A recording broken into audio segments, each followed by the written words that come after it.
Ijambo ry'umunsi. Intsinzi ni inzira. Intambwe ya mbere igana ku butsinzi ni uguhitamo icyo ushaka kugeraho mu buzima bwawe. Iyo uhisemo neza icyo ushaka, uburyo bwo kubikora buzahita bugaragara. Iyo umutima wawe uhisemo icyerekezo, ubwenge bwawe buzahita bushushanya ikarita yo kubigeraho. Yesu yamenye iherezo rye. Yesu yari azi aho yashakaga kujya, yari azi abantu bamukeneye, ibyo bakeneye n'uburyo bwo kubigeraho. Abatsinze bahora bagera ku bintu byiza. Abatsinze babasha kugendera kuri ikintu bifuza mu kurinda ikintu bakunda. Intsinzi ntabwo ijya yikora, ahubwo intsinzi ni inzira, ni umusaruro w'ibihe. Intsinzi ni uburyo butunganyijwe burimo intambwe yoroshye kandi yibanze. Ese ufite inzozi? Wazanditse? Wanditse inzozi zawe ndetse n'uburyo burambuye ku rupapuro bw'uburyo uzazigeraho.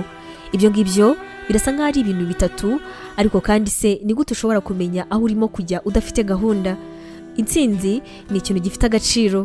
Abatsinzwe bibanda cyane ku byo barimo kunyuramo, mu gihe abatsinze bo bibanda ku byo bagiye kujyamo. Abatsinze bahitamo igihe cyo kongera aho icyo kugabanya.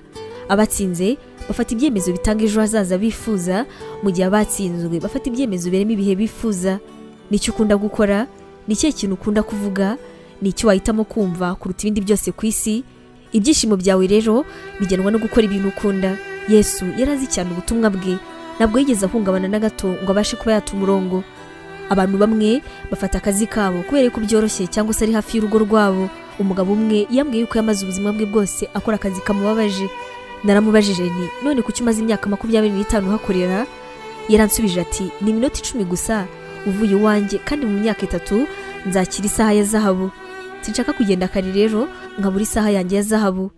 Nongeye kubashimira ku bufatanye nanjye mu butumwa bwiza bw'iteka. Imana iguhe umugisha. Ubu butumwa mwabuteguriwe kandi mwabugezwagaho na Nemi Evangelical Ministries International, ariyo magambo ahinnye izwi nka Nemi.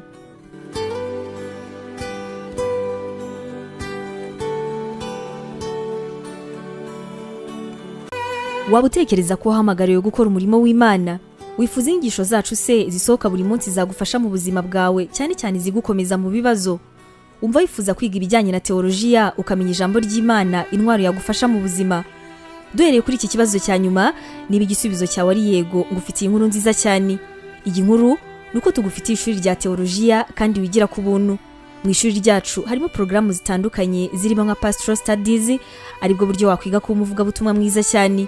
Tugufitiye kandi biblical studies, ariyo masomo atandukanye ya Bibiliya, ndetse na Christian counseling, inama za Gikristo zifasha gukomeza imitima.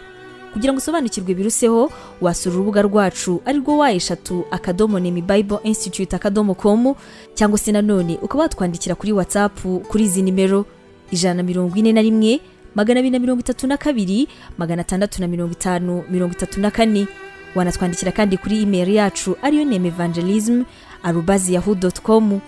Imana iguhe umugisha.